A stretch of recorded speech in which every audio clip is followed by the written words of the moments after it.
ijjisuurii hunda anamma sponsora fi nyaadhamne malee jechuudha. Sponsora fi nyaadhamne malee maallaqa sponsora nyaadhame san keessa doolaara 700 qaba.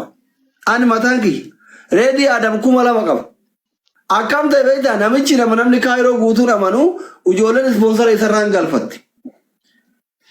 Inna namatu iyyuu sponsora itti guuttatuuf boru siifidha jennaan narraa fuudhee karatti natti dhufee boru sii kana naan jedhee itti guutee erge namaa erge bar nama inni ergeef san hin beeku. Gaafa Ramadaana 28 itti kennee gaaf sadii gaafa dho'ide guyyaa lammata bar akkana taane gudii taane sagalee nuu ta'ii naan jedha. Nyaadhaa yoo nyaadhamne garuu anaa miti kan nyaadhame beek. Akkamii gaafattaree warra 10,000 10,000 30,000 nyaatamee jira. Abbo ani waan si gargaarullee hin qabu birrii tiyya sii dhiise rabbi si haadhisu jennani anaaf reediin hin dhiifne fi warri kuuwwan warri sababaa sponsora akka itti dhiisu qaba namichi asudhee qabate namichi mana cufatee jechuudha ka sababaa isaatiin mallaqa sababaa sponsoraatiin ijoollee 5 jaartii facaasee biyya galee biyyallee warra gurbaasanii dhabee baalen deemee dhiyoo kana baal irraa naa dawwala. Dubbimatii san maal gootanii Oromootti naa maal jettee waan kana Oromoo isaa fuutee kafalti birrii doolaara 370,070 kaayiroo keessaa ka walitti qabame Kanaadaatti nyaadhe sababaa Kanaadaatti kan nyaadhe doolaara birrii Itoophiyaatti miti. Amma eenyu si amana osoo doolaara 370,070 nyaatame namni gurguree namni amanuu hin jiru garuu baqataan kaayiroo guutuun hin beeka yoo dubbiin kusooyan. Mallaqa san keessa mallaqa yatiima ilmoo haadha fi abbaa hin qabne. Haadhas ka biyya kanatti irraa duute ka abbaanis biyya kanatti irraa duute birrii miliyoona 2 akkasii birrii Itoophiyaa miliyoona 2 jechuun doolaara 18,000 keessa jira. Mallaqa yatiimaa ka amaana namicha san bira kaatanillee nyaadhame jechuudha. Men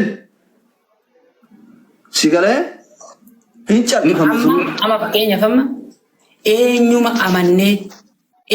amannee nuhuu biyya baqaa kee jirru kun akkanatti hogguu nyaadhamurra eenyuma amannee sponsora Kanadaa dhaqannee biyya tanaa yaa'an. Maalu eessa na hin dhabe? Bakka takkatti doolaara 10,000. Hayya Oromoo jedhamu. Abshir. Fakkeenya isin haa taatu Oromoo. Sponsora fekkaa isanii midhaysanii akkanatti waggaa meeqa itti laffaatee maallaqa meeqa akkatti fiddi kasiif rabbi bichaan beeku yoo bakka takkatti sirraa sponsora Kanadaa siif godhanii miskiina biyya baqaa kee jiru ka amata meeqa arma dhukkeen irraa kaate yoo kana bishaan obaasan eenyu amanneeme akka biyya tanaa baanu tattaaffii goone maallaqa irratti erginee sponsora akka nuuf godhu taasif.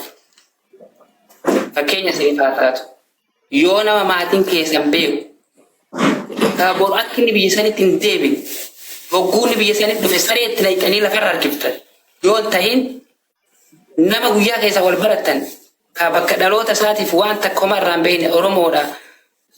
Akka onneen tiyya qulqulluu Oromoon garaa laafti jettanii waan akkanaa walirratti hin hojjetina. Fakkeenya isiniif haa taatu nuti nyaadhamnee jirra. Aboo warri tuqina akaakamu jennee nusina. Akka garaa nyaadhama. Keenii amata 10 takkaan jira. Ana umriin kiyya 14 dharma dhufe biyya tana. Waa takka hin beekne ka harka babal'inaan deemu. An daree jinna galmeessanii. Ka osoo hin dalagin amata 2 taa'e. Ka jirri akka an daree jita ijoolleetti nyaata mana naa fide. Halo?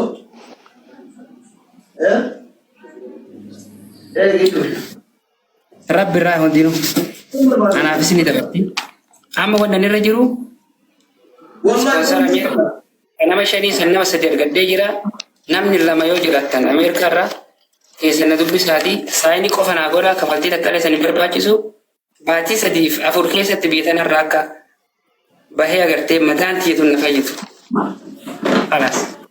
Wanti biraan jiru. Isteeta kamiyyuu yoo jiraattu ispoonsarri Ameerikaa paaspoortii biyya sanii qabaattee jennaan 5 guruppii namni 5 qofti saayinii siif godhee namni tokko itti gaafatamummaa fudhatee jennaan dhumte dubbiin. paaspoortii kan kee qofaa waraqaa kan kee footoo ergitaa fi wanna ittiin deemtee makiinan bu'aa bahii meeqa deemtee saayinii gootee kafaltee wanni takka illee hin jiru. Bakkuma teessutti nambara wal jijjiirannee akkasitti nama itti gaafatamummaa fudhatu san irratti footoo paaspoortii kan keetii qofa ergitaa bakka na gargaarte jechuudha. Mana keetitti hin galu ba'aas irratti hin tahu kalas isteeta feetellee hojii jiraatte jechuudha. Minisoota, Kaalgaarii, Waashington DC bakka kamiyyuu jiraattan jechuudha. Carraan an qabu san qofam. Amerikaa. Yaa. Nama lama qofa barbaada nama sadi argadheetiin jira. Namni lama meeqa mallatteessitaniif? Namni lama.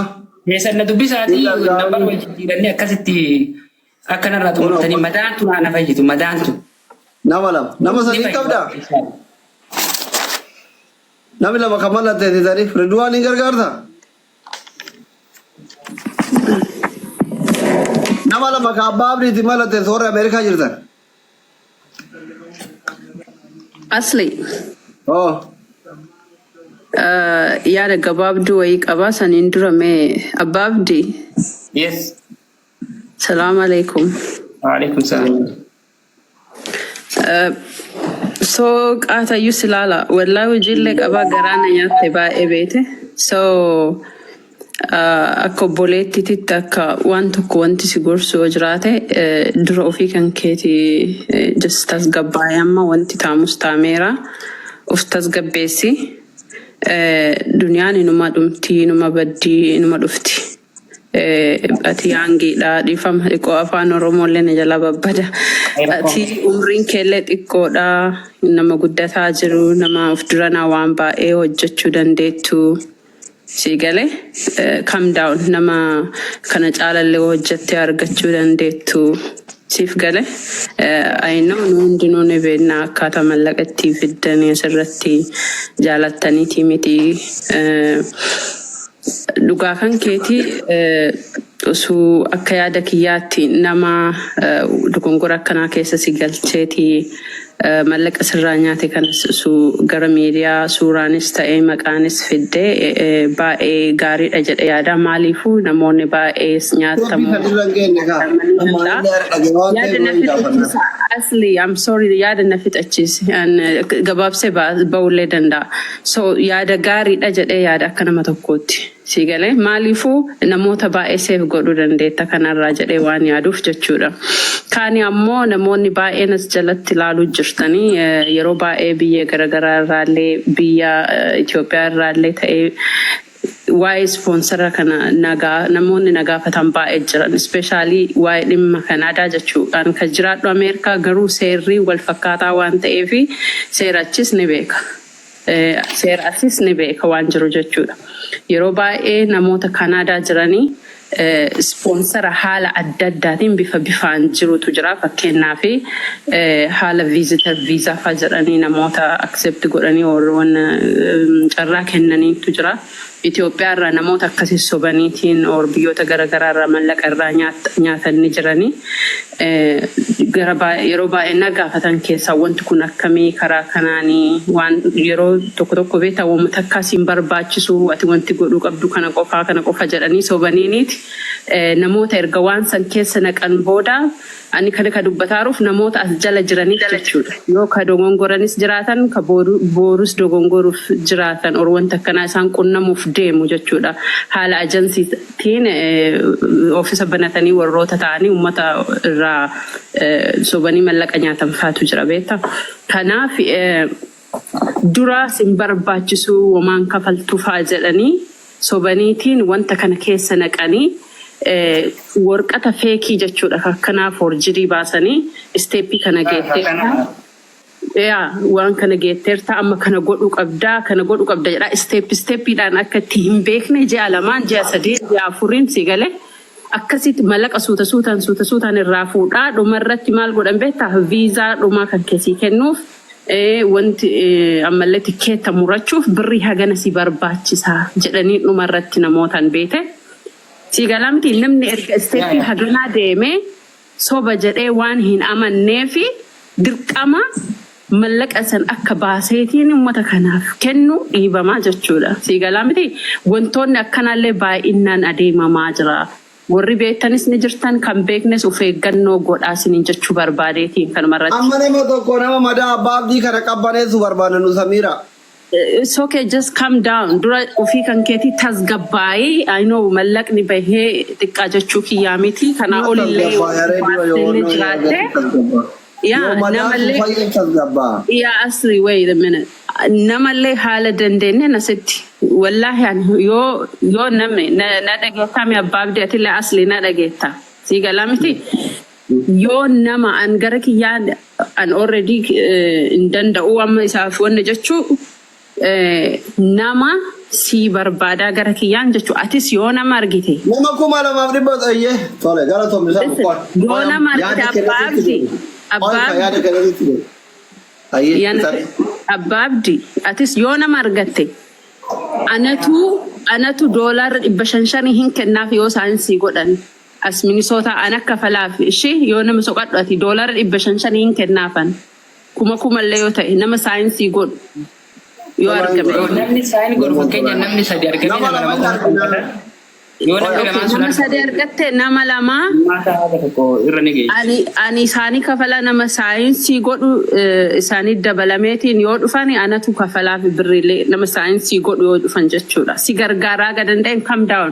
Especially namoota umrii kan keetii umrii keessan kanatti depressed ta'uun qabdanii isin uummata argitanii wanna jettanii uummataafis bu'aa buustanii ofiisis bu'aa buusuu qabaattanii umrii kanatti kanaafuu tasgabbaa'ii isin jechuu barbaade gabaabumatti jechuudha. Mallaqni erga badee si yaallaa gadandeenyeen asitti waan danda'amu hundaa sii goona rakkoon hin jiru.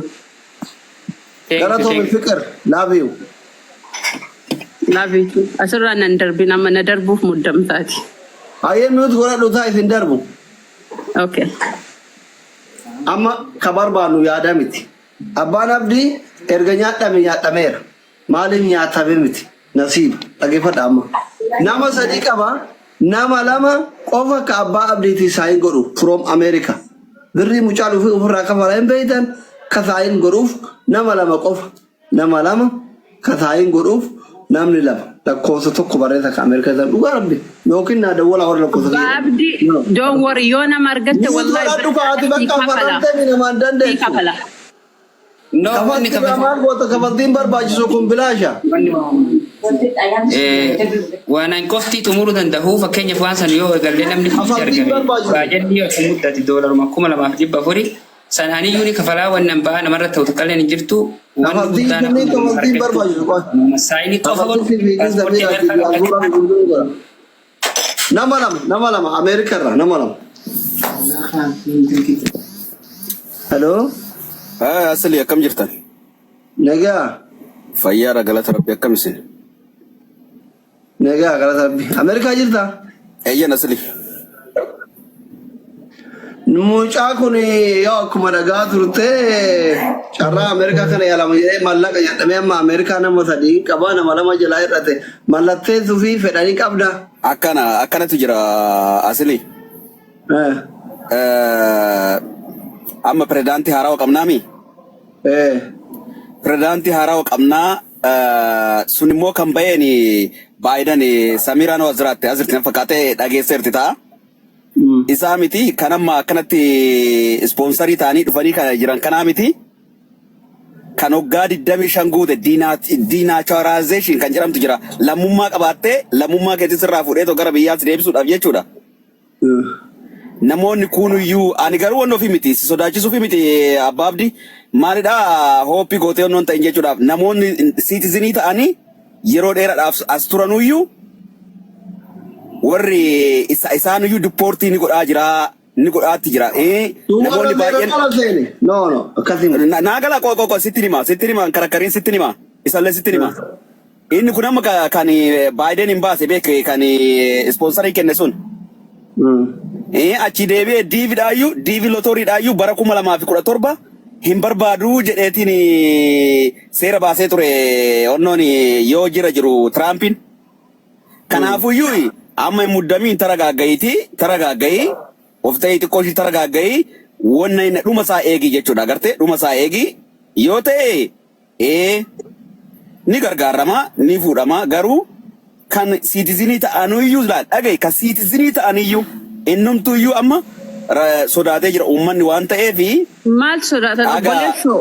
Hello, where you got this information? Sorry, where you got this all information? Yeah, do you have any evidence? Ummata waan yes no dhugaani maani media irra jira media irra jira tira denaturalization beetta. Listen to me. Do you have any evidence? Sitti maa jira bari evidence? Burjaaje sitte burjaaji ma diaspora kana diaspora hojii kirikiri jibba barko. Diaspora ni ko bakka agarsiisa ta'ennan humna walitti agarsiifachuu barbaada. Obboleewwan kiyya nuti information akkuma keessa media irra oollaa beeyin ingiliffaan nu caaltan malee information andanyaadha nu anis isinitti makasuma qabna. Habibi mucaan nama sadii qaba baay'ee yoo cufe abbaa abdii qofarraa cufu baqataa hundarraa cufa maali eenyu maqaan isaa Tiraampiin jetta yoo cufe ati your name and the last name and your email kenniteefi saayin gochuufi dandeetta backgroundii kee qorachiifte yoo jaartii ta'e jaartiin alatti sin darbiin jaartiin sin hiisisin diraaga waan garagaraa liqirraa bilisa namni qulqulluun kana ka barbaadu nuti nama liqirraa bilisa nama jaartii wallolan qabne nama diraaga naannetin mootummarraa yakkarraa bilisa amma gizanii akkasin jedhu akkamitti baqataan iccitii kee nama ta'e namatti aartan namni guyyaa tokko jaartiin alatti gas shaanxaa kee darbiin qulqulluun Orimotu intaloon jaarsa waliin kassasin qulqulluun sugar maamii ta'e singil maamii ta'e jaarsa qabaadhu no problem. Kiraa mootummaa irraa bilisa yaa'ii garagaraa irraa bilisa namni lama jirtanii qoy itti himaate. Kan booda Tiraamp yoo cufe abbaa abdii qofatti cufu hunduma baqataatti cufe yoo cufin immootu hin deemaa jechuudha. Waan baatii yaa torba keessatti qixxeessaa beekamu. Mucaan kun sobaanuu $10,000 nyaatame $2,425 yoo baankii birrii isaatti rakkeettaniif yoo barbaadan gaafa wanni kun ta'e keessaa baaftanii deebisaniif ispoonsarrii Ameerikaa akka Kanaadaa kiisan ta'u baankirra maqaa isaatiin ta'a. Ma akka namni waan beekni nama gootan kun nuti hiriyoota baay'ee qabna barko warra isin caalaa nutti dhiyaatu baay'ee jira bar. Mina asirratti odeeffannoo qabdaa maarree qabdaa minaamin diktaatirri ta'uu barbaada. Namni lama jira kasaayin godhuuf. Maqaa keetii fi laaptoopii qofa bilbilaan kan itaafi wannoo isaati. Waan jiru si beeksisaa akka namni illee confuse hin taane namoonni hedduun biyya tanatti guutatan ka'an beekus kaa'amata 20 turanii baatii 3 keessa deemaniis ni jiranii kaa'amata 10 turanii baatii 3 keessa waan san guutanii faamiliin deemte hedduu beekana biraahu. Itti aansuudhaan ammoo wanni kun sponsor groupiin kun ka Ameerikaa kun erga bahee bara 2023 September keessa namni erga sanii as mandeeta argatan yoo jiraattan ka waan san guutattanii tattaa'u jirtan yoo jiraattan sun duubatti harkifataa diqishoo amata isanii fudhachuu danda'a. Lamaffaa namoonni ammoo osoo paaspoort mandeeta qabdan mandeeta keessan sanirra nama haaraya mandeeta hin qabne yoo guutattan sunis duubatti harkifachuu danda'a. Lamaffaa osoo mandeeta hin qabne guutattee waraqaa UN qofa qabaachuu keetiin guutattee taa'u jiraattu yoo jiraattallee sunis duubatti harkifachuu danda'a. Garuu namni bara 2013 September duratti 2022, 2020, 2018 gaafas